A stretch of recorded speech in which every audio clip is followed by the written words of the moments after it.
Alrighty, I just checked out this new animated feature on Netflix called Nimona, and this one has an interesting story behind it, and just an interesting story overall.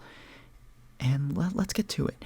Nimona was originally supposed to be a Blue Sky Studios production, but when Disney acquired Fox and shut the studio down, this movie was lost in limbo just to be then picked up by Annapurna and then released on Netflix. It's crazy how we were almost not even getting this film made to now it's released out of nowhere, and I don't think a lot of people are aware of this, so let's try to get people aware of this because this is actually a really good animated feature.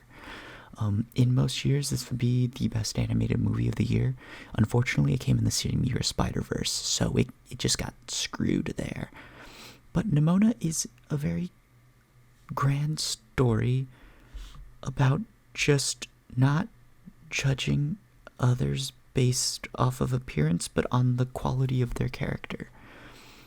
It all pretty much starts with this knight who grew up and was not, born into wealth, and instead just managed to sneak his way in and become a knight, and the queen was like, oh yeah, he looks worthy to be a knight, because it's not about where you come from, it's about who you are as a person. And then he gets framed for the queen's murder. This happens in the first 20 minutes of the movie, so I don't feel bad talking about that part. Mostly because it's probably already shown in the trailers. I don't know, I haven't seen a trailer. But it's a fun story all about this man trying to prove his innocence, makes an unlikely ally named Nimona along the way, and chaos ensues from there. As the movie likes to say, let's break stuff. And that's pretty much my quick little debrief on the plot. This is a really wonderfully told story, and I really enjoyed this whole story through and through. So I am not ashamed to give it a solid hand grenade score for story. Now, cinematically, it is also fantastic. This animation is the second best of the year again. Of course, it had to come up against Spider-Verse, Across the Spider-Verse, which was fantastically put together. But this one is also really good. It's definitely up there in my animated features of all time. It is really well animated, and it's gorgeous to look at. There's always something happening. The character of Nimona is really dynamic, causing the animators to have to do a lot to keep her active. Not as much as Hobie Brown from Across the Spider-Verse, but still really active and animated, like the genre suggests, like the medium wants it to be. It is a great adventure family film. And there's also a lot of rock song sequences that are great. It did feel a little dated at one point when it just looked like they were making the Katy Perry Left Shark reference. From that Super Bowl halftime show from all those years ago. But it was just wonderfully fun and entertaining and just heartwarming. Very good cinematic experience. I just realized what I was talking about and I forgot. But it was very beautiful to look at and a joy to see. Another solid hand grenade score here. The directing was solid.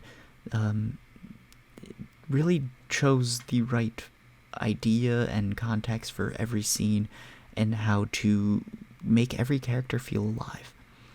A great piece of directing from our directors. Another hand grenade score. The voice cast was fantastic. I really enjoyed Chloe Grace Moretz's performance in this film. She, I think, just always kills it. I don't recall seeing something she hasn't given a 110% to yet. But I could just be mistaken. I just haven't seen everything. Riz Ahmed does a great job as well. Really enjoyed his voice performance. Eugene Lee Yang, another great one. Francis Conroy, great antagonist. A true villain. Not even just an antagonist, a true villain.